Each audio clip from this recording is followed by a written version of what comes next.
Conta um Conto apresenta, de William Jacobs, A Mão do Macaco. Narração Marcelo Fávaro. Lá fora, a noite fria e úmida, mas na pequena sala de estar da Vila Lakesnan, as gelosias estavam cerradas e o fogo brilhava alegremente. Pai e filho jogavam xadrez, e o primeiro, que possuía as ideias sobre o jogo, envolvendo uma mudança radical de tática, punha o rei em tão desesperados e desnecessários perigos que provocou comentários até da velha senhora de cabelos brancos que estava fazendo placidamente crochê perto do fogo. "Escuta esse vento", disse o Sr. Wright, que, tendo notado um erro fatal quando já era tarde demais, desejava evitar com habilidade que o filho o notasse também. "Estou escutando", disse o outro, observando atentamente o tabuleiro, ao mesmo tempo que estendia a mão. "Cheque." "Estava achando muito difícil que ele viesse essa noite", disse o pai, com a mão erguida sobre o tabuleiro. "Mate", prosseguiu o filho. "Isso é o que tem de pior.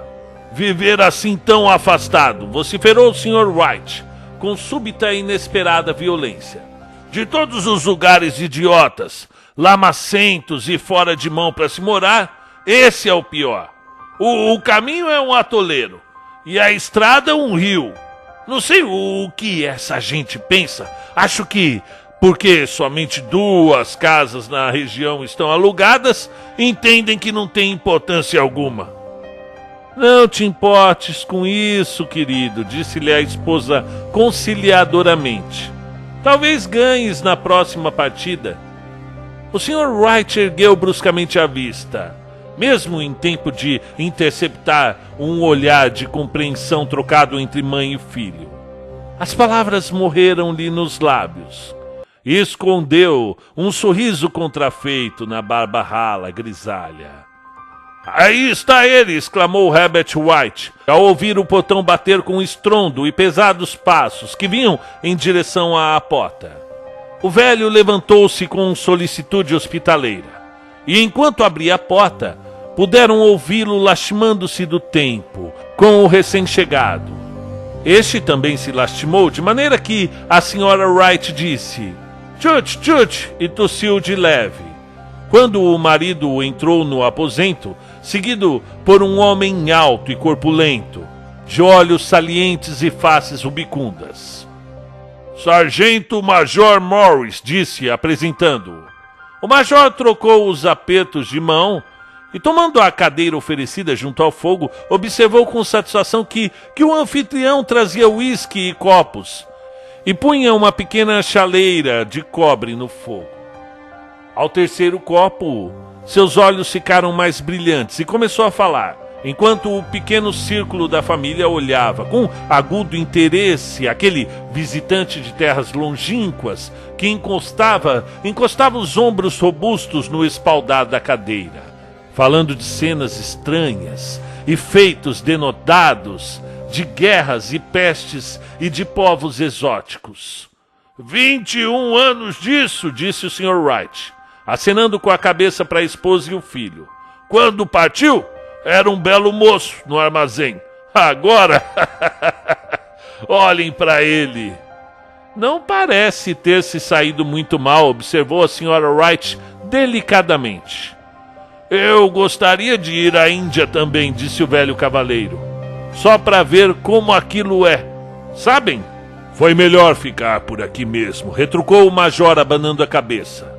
Pousou o copo vazio e, suspirando de leve, sacudiu-a outra vez. "Eu gostaria de ver aqueles velhos templos, e faquires, e pelotiqueiros", insistiu o velho. O que era que ia começar a contar-me outro dia a respeito de uma mão de um macaco, ou coisa que valha, Morris?"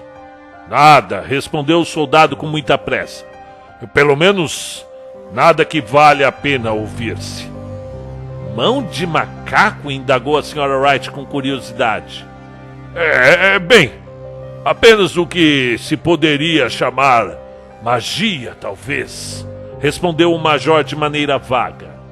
Seus 3 ouvintes curvaram-se para frente, interessados. O visitante aleadamente levou o copo vazio aos lábios e depois tornou a pousá-lo. O anfitrião encheu-lhe de novo. À simples vista, disse o major, remexendo no bolso, é apenas uma pequena mão comum, seca e mumificada.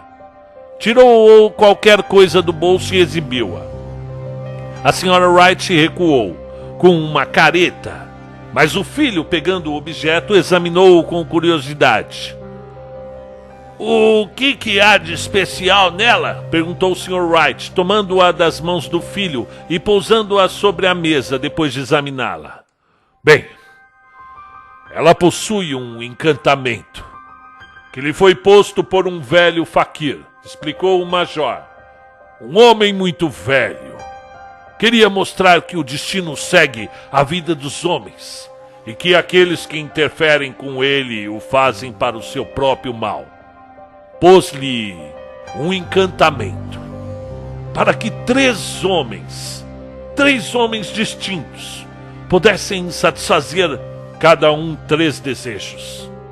As suas maneiras eram impressionantes, que os ouvintes tinham a consciência de que os seus risos alegres soavam até um pouco falsos. Bem, e por que não formula os 3 desejos, senhor? Perguntou Herbert White inteligentemente. O soldado olhou-o da maneira que um homem de meia-idade olha para a mocidade presunçosa.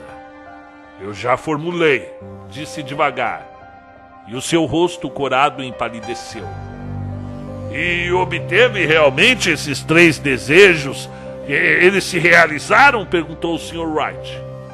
Obtive, respondeu o major, e o copo tilintou de encontro aos seus dentes brancos. E mais alguém o desejou? O primeiro homem também satisfez seus 3 desejos, sim, foi a resposta. Eu não sei quais foram os 2 primeiros, mas o terceiro eu sei. O terceiro foi a morte. Foi assim que obtive a mão. O seu tom era tão grave que um silêncio caiu-se sobre o grupo.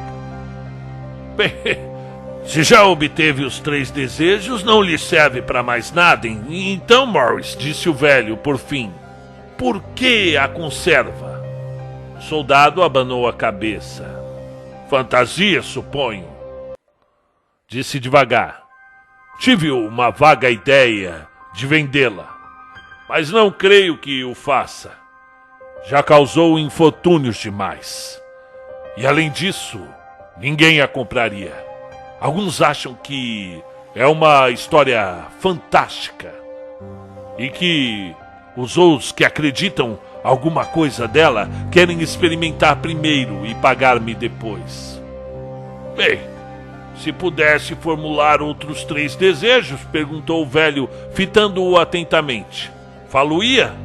Não sei, respondeu o outro. Não sei. Pegou na mão e, balançando-a entre o indicador e o polegar, jogou-a de súbito no fogo. White, com um pequeno grito, curvou-se e atirou. É melhor que a deixe queimar, sentenciou o soldado solenemente. Se não a quer, Morris, disse o velho, então me dê. Não farei isso, respondeu o amigo com rabugice. Atirei ao fogo. Se a quiser guardar, não me censure pelo que possa acontecer. Jogue-a no fogo de novo, como um homem de juízo. O outro balançou a cabeça e examinou atentamente a sua nova aquisição. E como que faz? Perguntou. Bem, segura levantada, com a mão direita, e faça o pedido em voz alta, disse o major. Mas previno contra as consequências. Mas Mas parece coisas das 1001 noites, exclamou a senhora Wright, enquanto se levantava e começava a preparar tudo para a ceia. Não achas que poderias desejar 4 mãos para mim? O marido tirou o talismã do bolso, e então os 3 desataram a rir, enquanto o major, com um ar de susto no rosto, o segurava pelo braço. Bom, se quer formular um pedido, disse-lhe severamente, faça-o, mas de maneira inteligente. O Sr. Wright deixou cair de novo o talismã do bolso e, chegando às cadeiras, conduziu o amigo à mesa. Com o entretenimento da ceia, o objeto foi em parte até esquecido. E depois, os 3 ficaram sentados, escutando atentos uma segunda série das aventuras do soldado da Índia. Se a história a respeito da mão do macaco não for mais verdadeira do que as outras que ele esteve contando, disse Herbert, quando a porta se fechou às costas do hóspede, apenas em tempo para este apanhar um último comboio. Bem, não conseguiremos grande coisa com ela. Deste-lhe alguma coisa por ela, meu velho? Perguntou a senhora Wright, olhando para o marido com atenção. Uma bagatela, respondeu ele corando de leve. Ele não queria aceitar, mas eu acabei obrigando. Insistiu de novo comigo para que eu a jogasse fora. Não faça isso, exclamou Herbert com pretenso horror. Ora essa, vamos ficar ricos, famosos e felizes? Deseje ser imperador, papai, para começar, e depois não poderá ser dominado pela esposa? Correu em volta da mesa perseguido pela indignada senhora Wright, armada com uma vassoura. O Sr. Wright tirou a mão de macaco do bolso e olhou para ela indeciso. Eu não sei o que hei de desejar. Essa é a verdade, disse lentamente. Parece-me que tenho tudo o que eu quero. Bem, se liquidasse a hipoteca da casa, seria completamente feliz, não seria? Sugeriu Herbert, pousando-lhe a mão no ombro. Pois bem, deseje então 200 libras. É justamente o que falta para a hipoteca. O pai, sorrindo, até meio envergonhado da própria credulidade, ergueu o talismã. Enquanto o filho, com ar solene, que num piscar de olhos a mãe desmentia, sentava-se ao piano para fazer soar alguns acordes majestosos. E pediu o velho em voz alta. Desejo ter 200 libras. Uma bela ressonância do piano saudou aquelas palavras, interrompida por um grito assustado do velho. O filho e a esposa correram para ele. Ele mexeu-se! Mexeu-se! Exclamou ele, com um olhar de receio para o objeto que jazia ao chão. Quando eu formulei o desejo, contraiu-se-me na mão, qual como uma cobra. Bem, eu não vejo o dinheiro. E aposto que nunca o verei, atalhou o moço. Deve ter sido uma impressão tua, meu velho, disse a esposa, olhando para ele com ansiedade. O marido abanou a cabeça. Bem, não importa, porém. Não aconteceu nada de mal. Mas eu levei um choque, assim mesmo.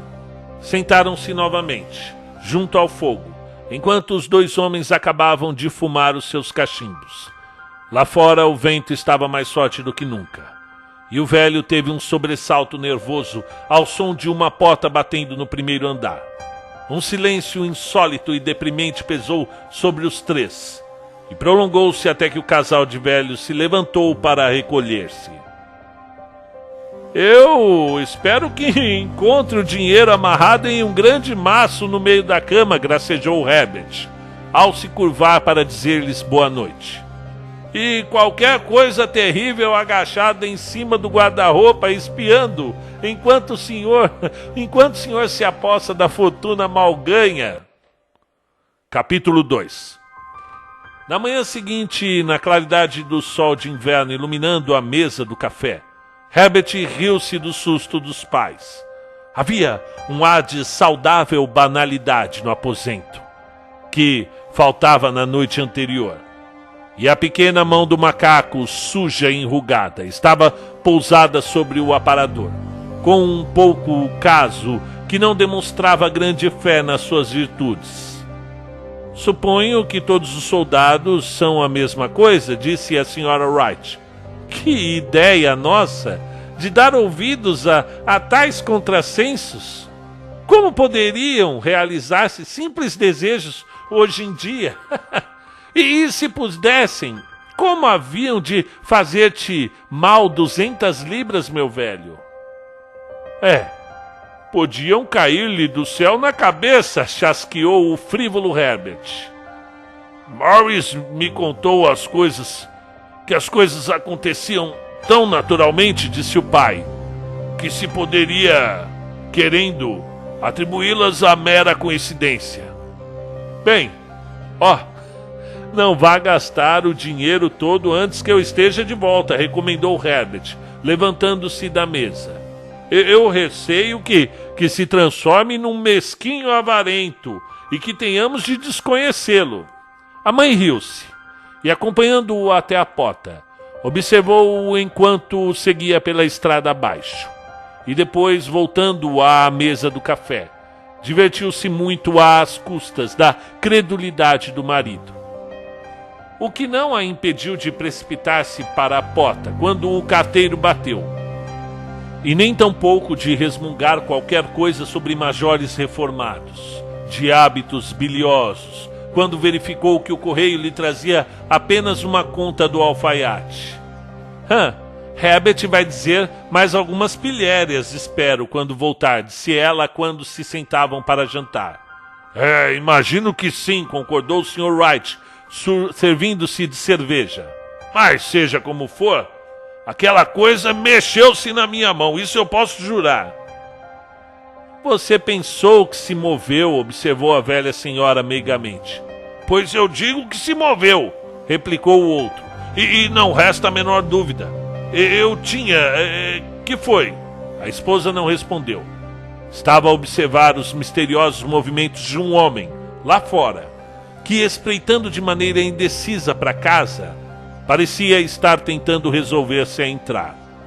Em conexão mental com as 200 libras. Notou que o estranho estava bem vestido e usava uma cartola de seda brilhante e nova. 3 vezes parou ao portão, mas depois afastou-se de novo. E da 4ª vez parou com a mão pousada nele. E com a súbita resolução, abriu-o e caminhou em direção à casa.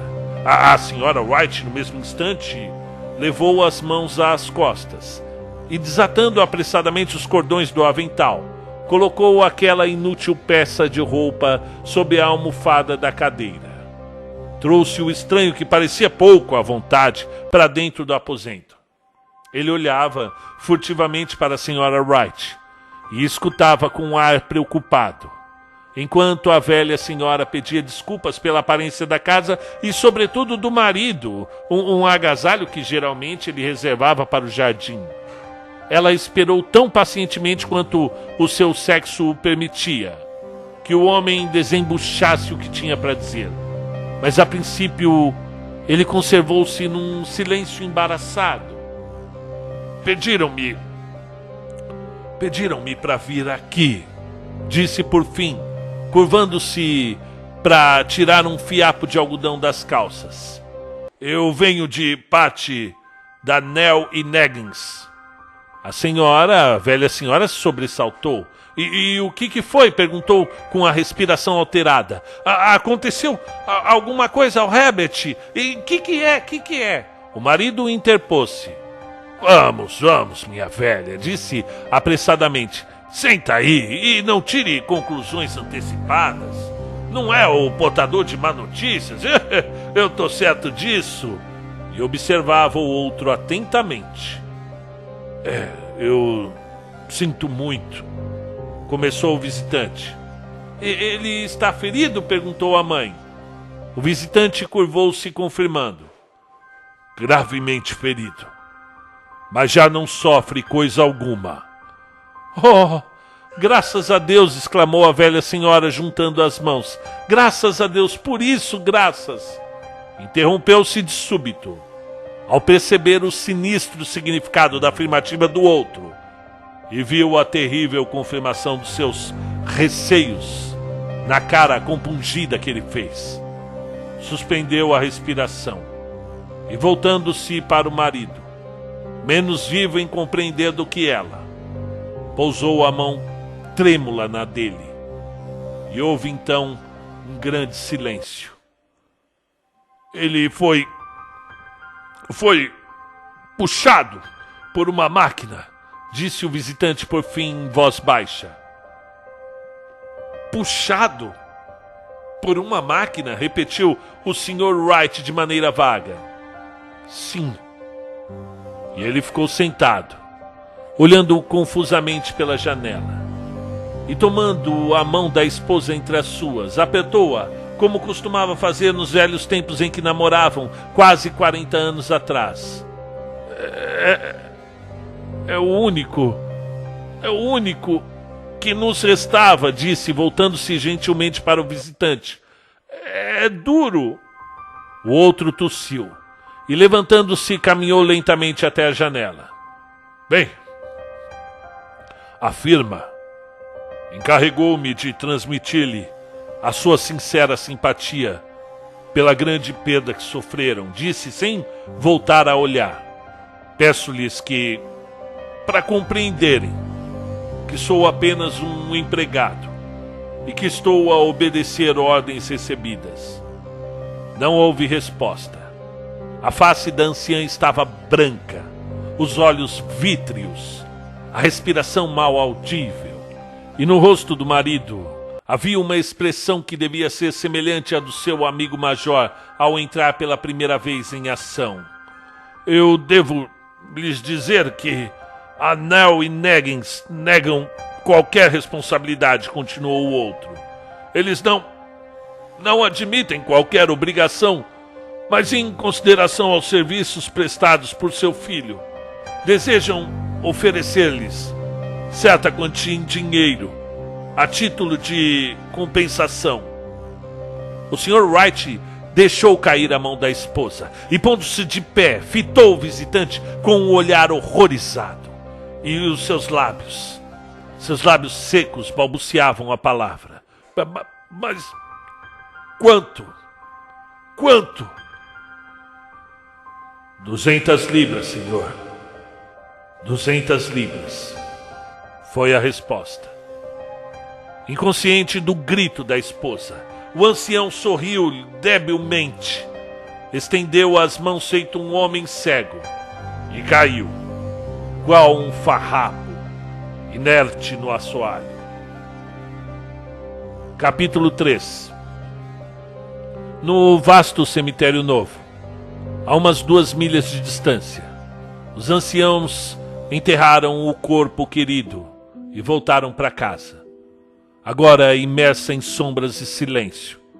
Acontecera tudo tão rapidamente que a princípio mal podiam compreendê-lo e tinham ficado num estado de expectativa, como se alguma coisa mais devesse acontecer, alguma coisa que aliviasse aquela carga demasiado pesada para os seus velhos corações suportarem. Mas os dias passaram e a cruel expectativa cedeu lugar à resignação. A resignação irremediável dos velhos, às vezes erroneamente chamada apatia, às vezes mal trocavam uma palavra porque agora não tinham sobre o que falar e os seus dias eram longos e enfadonhos. Foi cerca de uma semana depois daquilo que o ancião, acordando de súbito uma noite, estendeu a mão e verificou que se achava sozinho na cama. O quarto estava em trevas e vinha da janela um som de soluços abafados. Sentou-se na cama e escutou. Vem, disse ternamente. Vai apanhar frio. Mas o frio estará sentindo o meu filho, respondeu a anciã e soluçou mais alto. O som dos soluços morreu no ouvido dele. A cama Estava quente e os seus olhos pesados de sono. Dormitando um pouco, agitado, e depois adormeceu. Até que um súbito grito selvagem da esposa o acordou de sobressalto. A mão do macaco! Gritava ela selvagemente. A mão do macaco! Ele despertou alarmado. Onde? Onde está? O que foi que aconteceu? Ela veio cambaleando pelo quarto em direção a ele. Quero, disse calmamente. Tu não a destruíste? Está na sala, está na prateleira, respondeu ele muito admirado. Mas por quê? Ela chorava e ria ao mesmo tempo, e curvando-se, o beijou à face. Só agora que eu lembrei disso, disse histericamente. Por que eu não lembrei disso antes? Por que você não lembrou? E lembrar do quê? Dos outros 2 desejos, respondeu ela rapidamente. Só formulamos um. E não foi o bastante? Perguntou ele com violência. Claro que não, exclamou ela triunfalmente. Formularemos mais um. Vai lá embaixo. Traz essa mão depressa.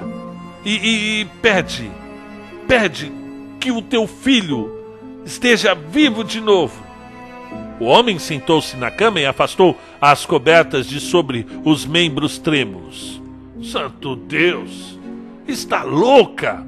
Vai buscá-la, insistiu ela. Vai buscá-la e pede.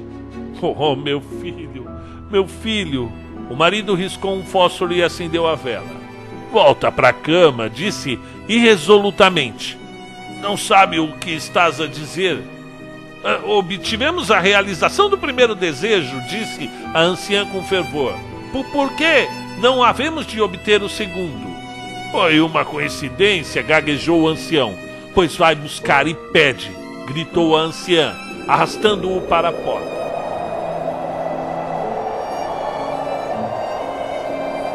Ele desceu no escuro, tateou o caminho para a sala e depois para o aparador. O talismã estava no seu lugar. E um horrível medo de que o desejo não formulado trouxesse o filho mutilado à sua presença, antes que ele pudesse fugir do aposento, apoderou-se do seu espírito.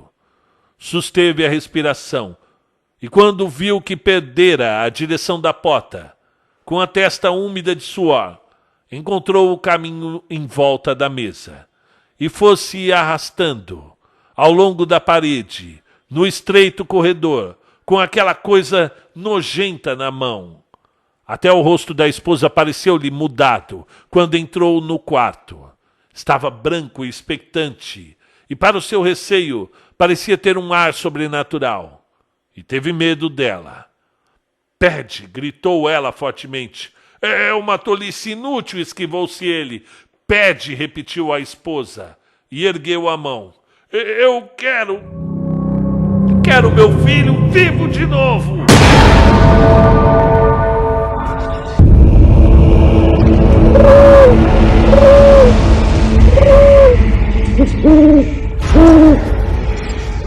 O talismã caiu no assoalho e o velho ficou olhando para ele, estremecido. Depois deixou-se cair, tremendo numa cadeira, enquanto a esposa, com os olhos ardendo, se dirigia à janela e levantava a gelosia.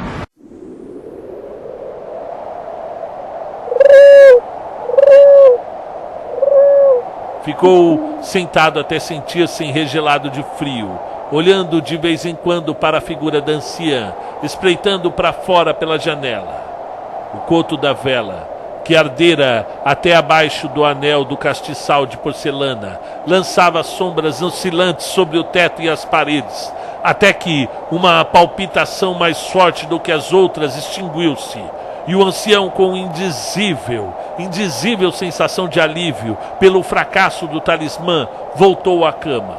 E 1 minuto ou 2 após, a anciã veio, silenciosa e apática, para junto dele. E nenhum dos dois falou, e ambos ficaram deitados silenciosamente, escutando o tic-tac do relógio.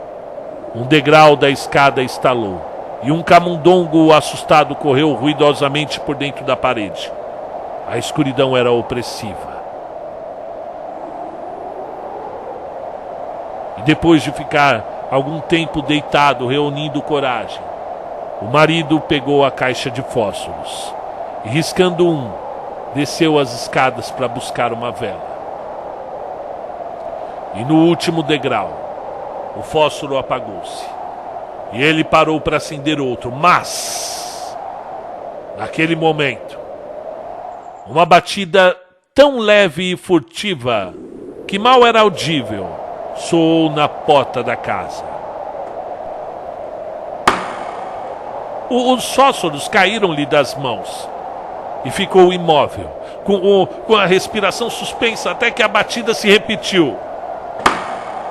E então voltou-se e correu velozmente até o quarto, fechando a porta atrás de si, e uma terceira batida ressoou pela casa. O que foi isso? Exclamou a anciã, sobressaltando-lhe. Foi um rato, disse o ancião em voz trêmula. Um rato passou por mim nas escadas. A resposta da esposa foi sentar-se à cama, escutando, e uma batida forte ressoou pela casa.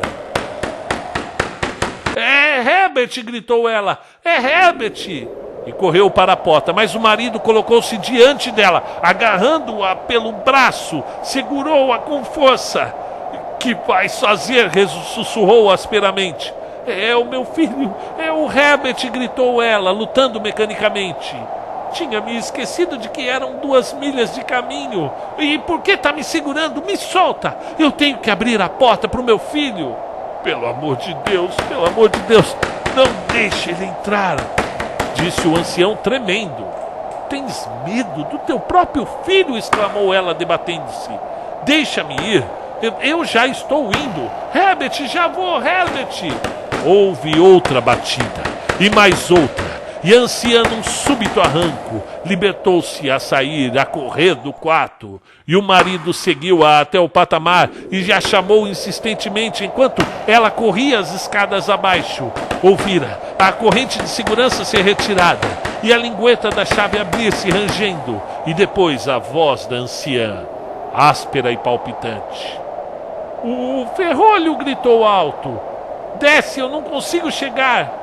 Mas o marido estava de gatas, né? Estava engatinhando, arrastando-se ferozmente pelo chão à procura da mão do macaco. Cadê a mão do macaco? Se pudesse ao menos encontrá-la, antes que aquela horrível coisa lá fora entrasse.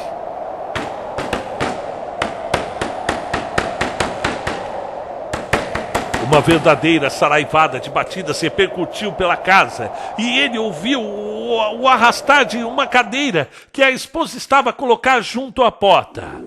Ouviu ainda o ruído do ferrolho ao ser aberto lentamente e no mesmo instante achou a mão do macaco e freneticamente bradou o seu terceiro e último desejo.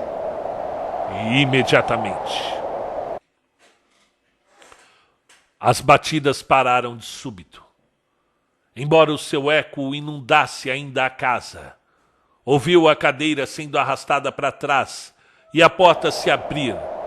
E um vento frio encanou pelo vão das escadas, mas o longo e sonoro lamento de decepção e agonia da esposa deu-lhe coragem para descer até onde ela estava e abriu a porta por trás dela. E o lampião, que piscava em frente, mostrou-lhe a entrada, calma e vazia. Fim do conto.